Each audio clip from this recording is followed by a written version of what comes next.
Allez, on se retrouve pour la suite du DMR.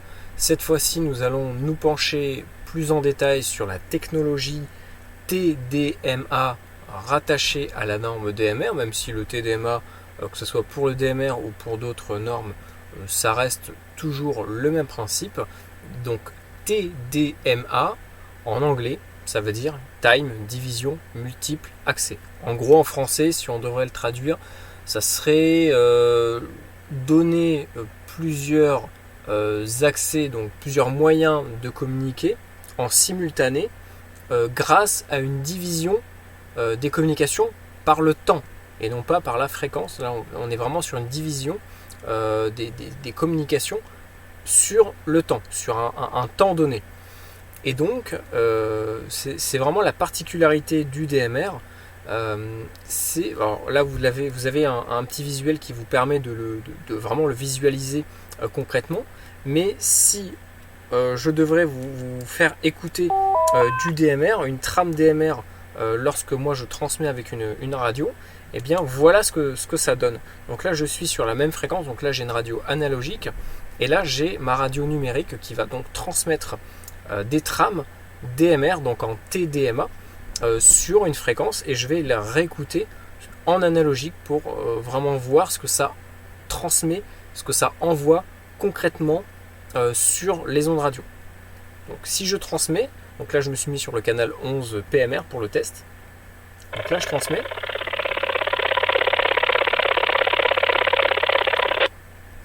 Vous voyez que le signal n'est pas constant, ça fait trrrr. En fait c'est super rapide, mais en réalité c'est ce qu'on voit à l'écran, c'est-à-dire que lorsque nous allons communiquer, eh bien soit on sera sur le slot 1, donc en fait le slot 1 et slot 2 en gros c'est les deux accès qu'on a. Donc le TDMA peut permettre pour le DMR par exemple d'avoir deux accès en simultané sur la même fréquence. Donc ça c'est uniquement pour le coup le TDMA, la technologie TDMA sur le DMR sera uniquement employée, utilisée pour du tiers 2 et du tiers 3, c'est-à-dire uniquement via l'usage de relais radio duplex. Donc duplex, c'est quand la fréquence d'émission est différente de la fréquence de réception, puisqu'il va y avoir une question de synchronisation entre le relais et les portatifs, pour que les portatifs se calent bien au niveau du temps, soit sur la période du slot 1, soit sur la période du slot 2. Et en fait, les deux vont venir s'intercaler, donc c'est pour ça qu'on voit le bleu et le rouge. Donc nous, pour du tiers 1, en réalité, le TDMA n'aura pas réellement d'intérêt, sauf peut-être pour une question de furtivité, même si pour le coup, avec une SDR ou avec des appareils un peu plus évolués qu'un simple récepteur, on peut très facilement détecter du DMR en simplex. Mais ça reste un petit peu plus difficile pour un random de pouvoir intercepter une communication en DMR et savoir que c'est du DMR, puisque en réalité, durant une seconde, on va peut-être avoir 5 ou 6 fois une transmission de la radio. Et donc ça veut dire que le reste du temps, la transmission cesse. Et donc la radio passe son temps à alterner entre je transmets, je ne transmets plus, je transmets, je ne transmets plus.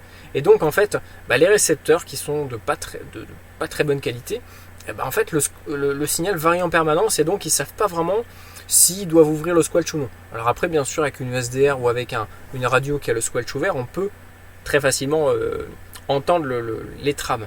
Mais ça reste un tout petit peu plus difficile.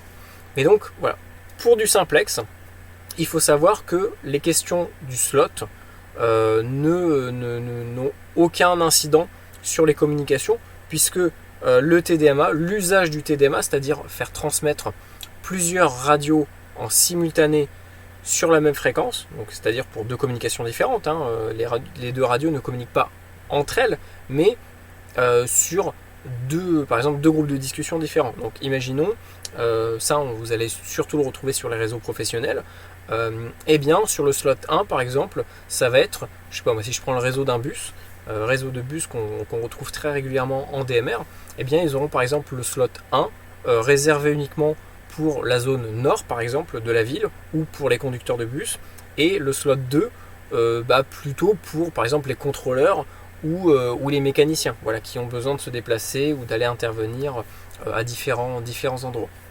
Et donc, ils n'ont pas forcément besoin de communiquer entre eux.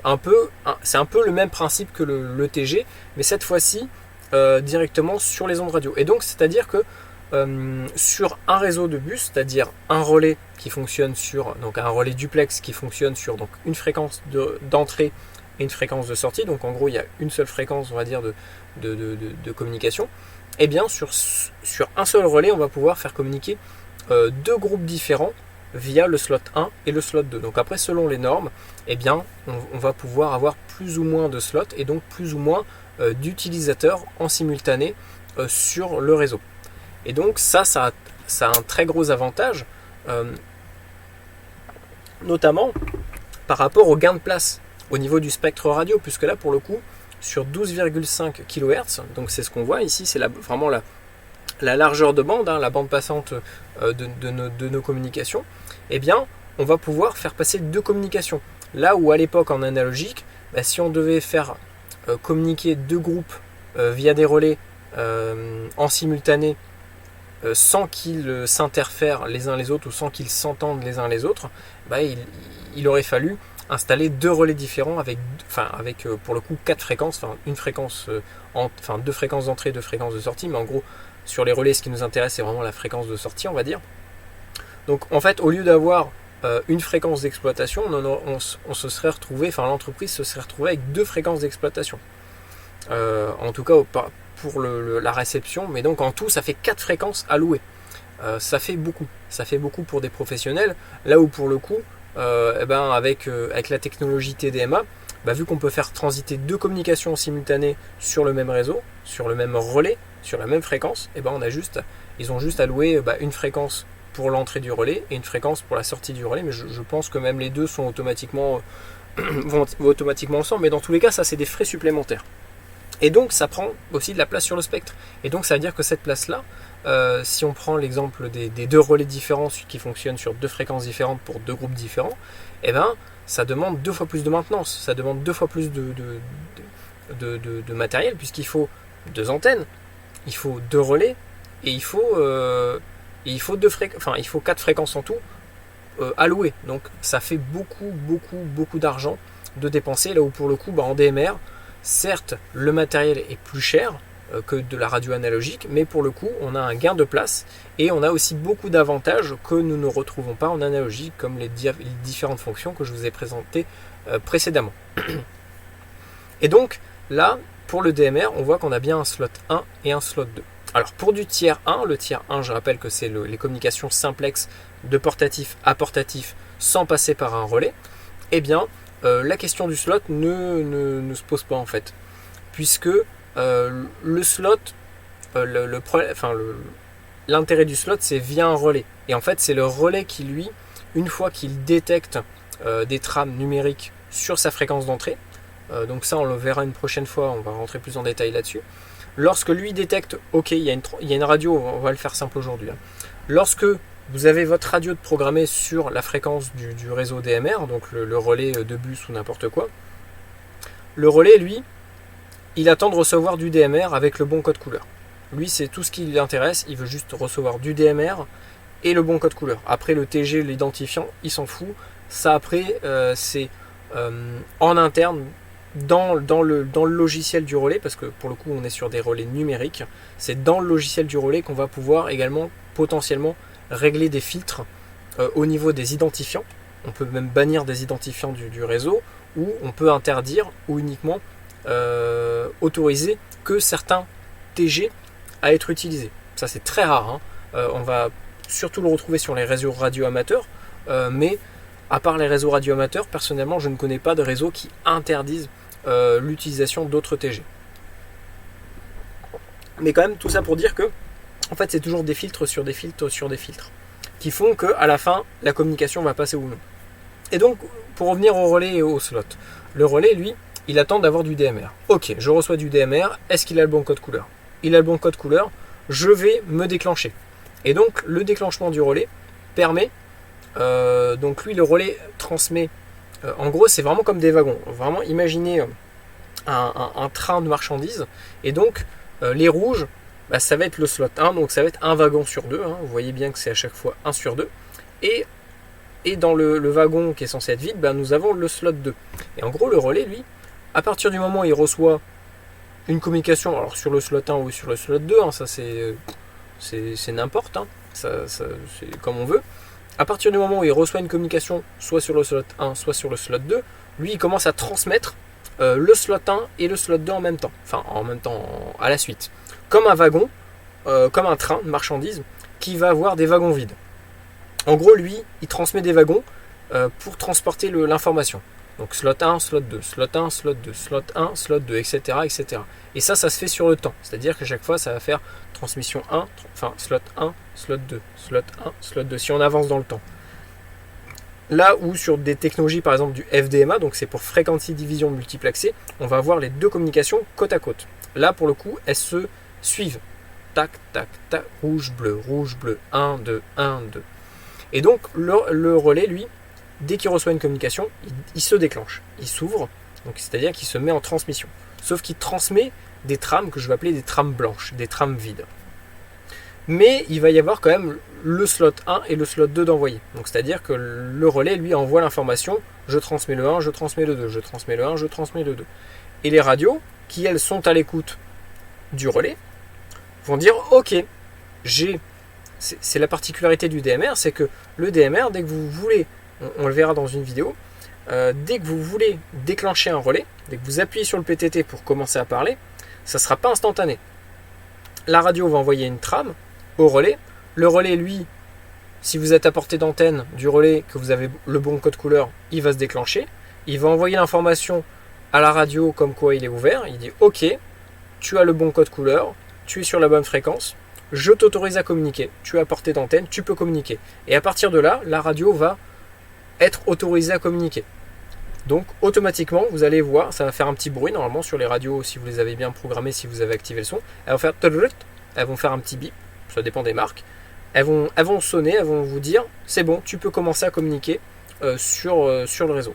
Et à partir de là, vous allez pouvoir entamer votre discussion. Mais ce qu'il faut comprendre, c'est que le relais, lui, permet, dès qu'il transmet, dès qu'il s'ouvre, dès qu'il se déclenche et qu'il commence à transmettre le slot 1, le slot de ce que vous voyez à l'écran là, donc ça c'est une communication d'un relais, hein, donc il va transmettre. Tant que voilà, il va transmettre pendant un certain temps. Hein. Après il y a des réseaux qui sont en permanence, des relais qui sont en permanence ouverts, d'autres qui s'ouvrent que dès qu'on appuie sur le PTT, d'autres qui se déclenchent régulièrement pour transmettre des infos. Enfin voilà, vraiment ça dépend vraiment du réseau et de son utilité, de son fonctionnement. Mais grossièrement, le relais, lui, dans tous les cas, dès qu'il va s'ouvrir, il va transmettre le slot 1 et le slot 2 de manière vide, hein, comme des wagons vides dans lesquels on va pouvoir après poser des marchandises qui vont être transportées sur les ondes. Donc ça veut dire nous qui parlons dans notre radio à travers le relais qui lui va rebalancer les communications sur toute sa zone de couverture. Eh bien, son but, c'est également de synchroniser les radios. Parce que là, on est sur une synchronisation du temps. C'est-à-dire que il faut que la radio qui est sur le slot 1 transmette au bon moment et que la radio qui veut transmettre sur le slot 2 transmette pendant les périodes où le slot 1 n'est plus transmis. Donc en fait, ça se joue à quelques millisecondes. C'est vraiment infime comme laps de temps pendant lesquels on peut transmettre, mais sans cette synchronisation qui vient du relais, en fait, les radios ne peuvent pas communiquer l'une après l'autre, donc slot 1, slot 2, slot 1, slot 2, hein, donc c'est fait de manière beaucoup plus rapide. Hein, donc, je vous ai fait écouter, je vous refais écouter pour vraiment que vous puissiez imaginer la rapidité, et je vous avais déjà montré, fait écouter à quoi ressemblait un réseau DMR, enfin un relais DMR qui transmet. Vous voyez qu'en une seconde, il doit y avoir peut-être 15 fois des trames. Donc ça veut dire que ça, il va falloir le multiplier par 2, parce qu'on a 2 slots. On a la radio du slot 1 et la radio du slot 2 qui va communiquer. Et donc ça veut dire qu'il va y avoir peut-être 20 ou... Alors j'ai pas, très franchement, j'ai pas regardé ces données en détail. Il n'y a pas trop d'intérêt de savoir exactement combien est-ce qu'il y a de trames par seconde, mais il y en a déjà pas mal. On est à peu près, je pense, entre 20 et 30 par seconde. Donc ça fait beaucoup. Et ça veut dire une grande... le moindre petit décalage de chaque radio au niveau du temps autorisé à la transmission sur le slot 1 et sur le slot 2 peut faire que les deux se chevauchent ou les deux se rentrent en conflit, en collision, et en fait ça fout le bordel sur le réseau parce que plus rien ne fonctionne. Donc il faut vraiment que les deux radios, je veux dire, les radios qui fonctionnent sur le slot 1 et les radios qui fonctionnent sur le slot 2, ça peut être 10 radios, 100 radios, 1000 radios, on s'en fout. En tout cas, celles qui sont en transmission en simultané l'une de l'autre sur le même réseau, sur le même relais, il faut qu'elles soient parfaitement synchronisées pour pas que les communications se tombent dessus et se mélangent. Donc, c'est le relais vraiment qui va jouer le rôle de synchronisation sur les portatifs. Et donc il y a des fois où d'un seul coup vous avez un décrochage, mais ça on verra une prochaine fois. D'un seul coup, clac, votre radio elle arrête de transmettre. Et ça c'est parce que vous êtes dans une zone, soit vous êtes trop loin du relais, la portée à peu près maximale du DMR en tiers 2 et tiers 3, enfin en tout cas via des relais duplex, c'est 150 km. Parce qu'au-delà de 150 km, forcément il y a un temps, il faut un certain temps au signal radio pour passer d'un point A à un point B. Alors ça va à la vitesse de la lumière, mais même si ça va à la vitesse de la lumière, il y a quand même un laps de temps qui va jouer par rapport à la distance. Et donc plus vous allez vous éloigner, plus la transmission va prendre de temps pour partir du portatif et arriver dans le relais. Et donc lui, au bout de 150 km, ça se joue peut-être à des dizaines de millièmes de seconde, hein. Mais pour lui, ça va être décalé et donc il ne pourra plus synchroniser correctement les radios parce que la radio est trop loin et elle prend trop de temps à faire transiter l'info de l'antenne de la radio du portatif jusqu'au relais, et en fait tout va se décaler. Donc c'est pour ça que d'un seul coup vous avez un décrochage, soit parce que vous êtes trop loin du réseau DMR, soit parce que vous passez dans une zone où tout simplement vous ne captez plus le relais. Et vu que c'est du TDMA, ça veut dire que la moitié du temps la radio transmet, mais la moitié du temps la radio ne transmet pas, elle est à l'écoute. Donc ça veut dire que lorsque vous parlez, vous avez l'impression de transmettre en permanence, mais c'est faux.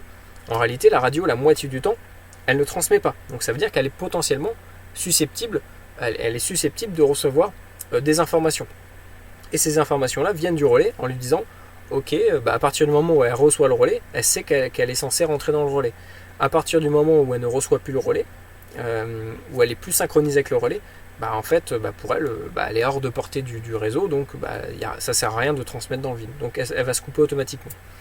Voilà, donc je ne sais pas si vous avez bien compris le principe du TDMA. Donc vraiment TDMA, c'est on va diviser les transmissions sur le temps, sur un temps donné, donc de maintenant à juste après, qui va permettre de faire rentrer plusieurs communications sur la même fréquence, le même signal en fait, le même canal, on va appeler ça, le même tunnel. On va plutôt parler de tunnel parce que sinon le canal ça va vous embrouiller. Donc c'est vraiment un tunnel qui part jusqu'au relais et qui va revenir du relais. Et donc dans ce tunnel là il va falloir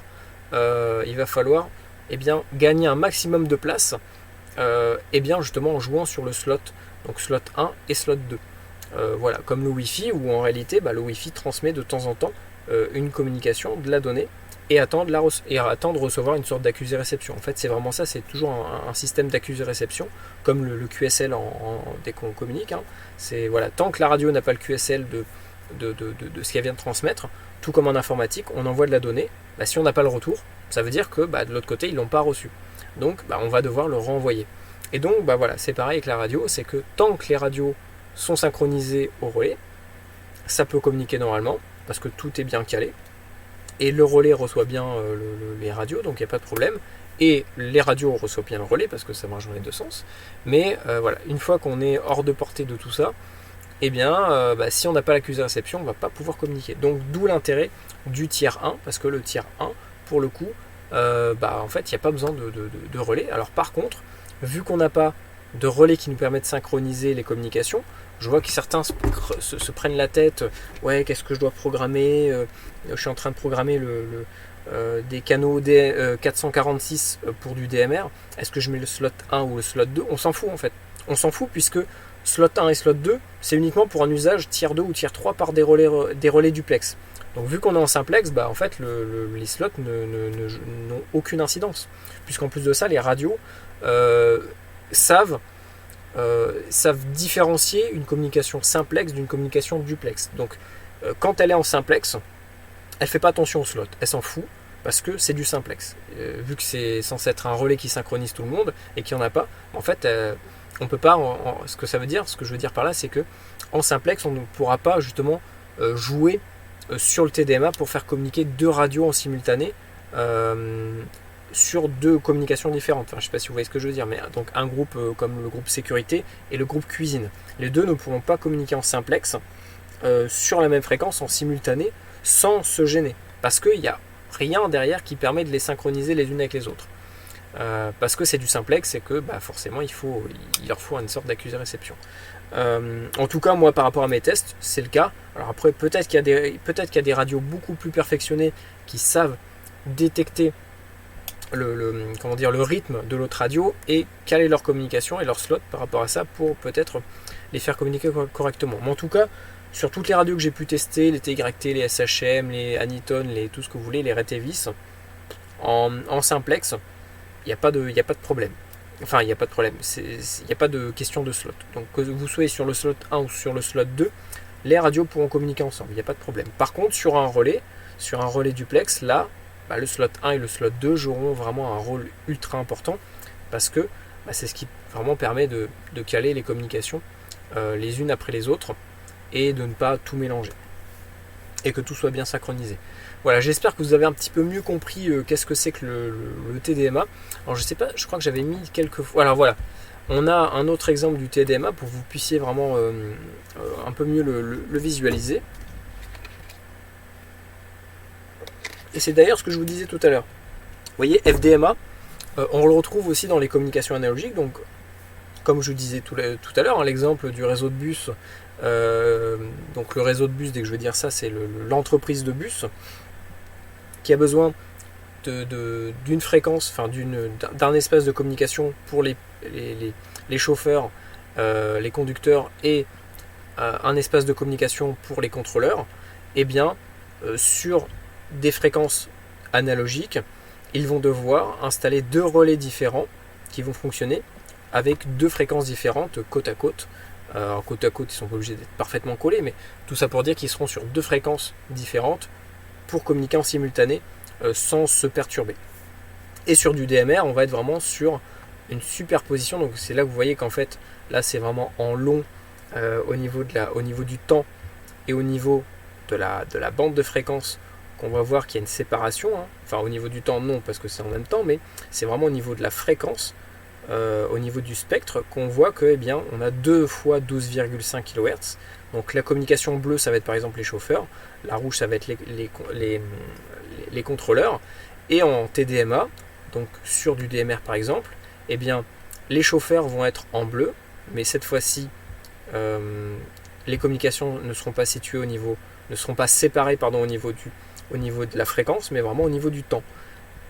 Et donc c'est pour ça le TDMA et FDMA, c'est frequency division multiplexée, donc on divise les communications par la fréquence, et là en TDMA on la divise par le temps.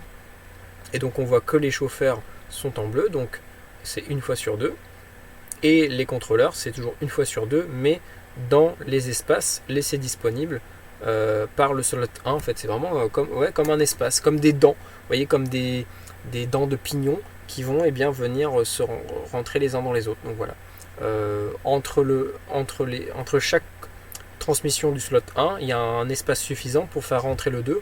On voit qu'il y a un tout petit espace pour laisser place un petit peu aux erreurs, parce que forcément il n'y a jamais une synchronisation vraiment parfaite, et ça permet de jouer sur la distance. Par exemple, le petit espace blanc, au moins, même si le slot 2 ou le slot 1 est légèrement décalé au niveau du temps, ça n'a pas trop d'incidence. Par contre, plus on va s'éloigner, plus ça va avoir une incidence significative, et donc au bout d'un moment la communication ne fonctionnera plus. Là où par contre en FDMA, c'est le gros avantage, c'est que le FDMA pour le coup il prendra plus de place au niveau du spectre, mais il n'y aura pas de question de portée minimale ou maximale en fait. Donc on peut être à 500 km du relais, tant qu'on peut rentrer dedans et tant que le relais on peut l'entendre, on peut communiquer normalement. Là où le DMR, eh bien, à partir de 150 km à peu près, on va avoir un décrochage, même si le relais nous reçoit toujours, et même si nous, on reçoit toujours le relais. Parce qu'on va être à la limite de la portée des performances du TDMA, parce que justement, on joue sur le temps, et que eh bien, la vitesse à laquelle transitent les communications radio, c'est pas vraiment instantané, et donc il y a toujours un tout petit décalage qui s'accentue avec le temps, et donc ça crée des problèmes au niveau du TDMA. Donc voilà, FDMA, ça sera plus à favoriser sur de la longue distance. Si vous n'avez pas, si vous en foutez un petit peu, soit d'avoir deux relais différents et de prendre bien sûr beaucoup plus de fréquences. Et le TDMA, ça va être plus pour un gain de place au niveau du spectre et au niveau du fait qu'il y a besoin d'un seul relais avec une seule antenne pour faire transiter deux communications différentes. Donc TDMA plus pour les communications de 0 à 150 km et le FDMA pour les deux en fait. Pour les deux, donc 0 150 et au-delà de 150. Voilà, donc j'espère qu'avec tout ça vous avez un petit peu mieux compris. Vous voyez qu'en fait la radio c'est pas si simple que ça, hein. Il y a beaucoup de choses à prendre en compte. Là j'ai vraiment essayé d'être le plus concis possible, le plus simple. Donc voilà, n'hésitez vraiment pas à me poser des questions si vous n'avez pas compris certaines choses. Dans tous les cas, je re-rentrerai, je reparlerai de tout ça dans de prochaines vidéos. Mais là, c'était vraiment une manière de vous expliquer un peu plus en détail qu'est-ce que le TDMA et quel est l'avantage et l'inconvénient du TDMA. Donc voilà, n'hésitez pas à poser vos questions, faire des suggestions et je vous dis à très bientôt. Salut!